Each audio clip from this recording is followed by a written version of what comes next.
Well, how do they do it? It's usually somehow by force, fraud, or coercion. And their attempt to make you do it, or a conspiracy to make you do it, or if they actually made you do it, all of those things are going to fall under trafficking. Thank you Helen. So अब यहाँ पर एक जो आप देख रहे हैं slide में कि शब्द आ रहा है ट्रैफिकिंग, इसको हम समझा चुके हैं आपको आपके पहले वाले वीडियो में, लेकिन फिर से हम इसको थोड़ा सा और विस्तार से आपको समझा देंगे कि ट्रैफिकिंग आखिर होती क्या है।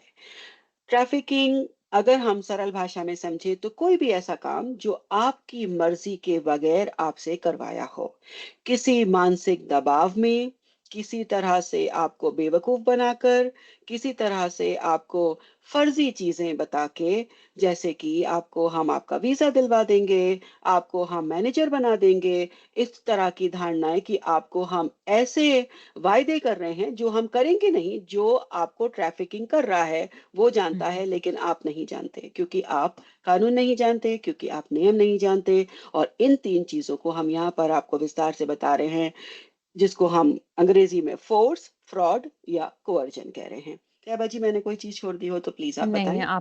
आपने बहुत अच्छी तरह समझाया और ये बात होती है ना कि किसी ने आपको मजबूरी में डाला। हाँ, आपने यहाँ काम करना है, आपने पैसे कमाने हैं, लेकिन इस हद तक काम नहीं करना और इन कम पैसों में काम नहीं करना। लेकिन लोग फँस जाते हैं और हम क्लाइंट से बार-बार यही सुनते हैं कि हमें मजबूरी थी, हमने काम करना था, हमें पैसे चाहिए थे। तो ये आता है फ़ोर्स, फ्रॉड, कोercion कि हम फँसे हुए हैं इस मुश्किल में। जी, सो यहाँ हुँ, मैं एक और चीज़ यहाँ पर ऐड करना चाहूँगी कि जो आपकी मजबूरी है, उसके बारे में हम जानना चाहते हैं। हुँ। क्योंकि कानूनी भाषा में जैसा कि आपने सुना उसको हम कोहेज़न कहते हैं। आप शायद इस बात को नहीं जान पाते या समझ पाते, लेकिन अगर आप मदद के लिए हाथ आगे बढ़ाएँगे, तो ये सारी चीज़ें मिलके आपको टी वीज़ा के लिए क्वालीफ़ाई करती हैं और यही एक्चुअली ट्रैफ़िकिंग है। बहुत शुक्रिया। Okay, Helen, so let's talk a little bit about how do lawyers think about labor trafficking?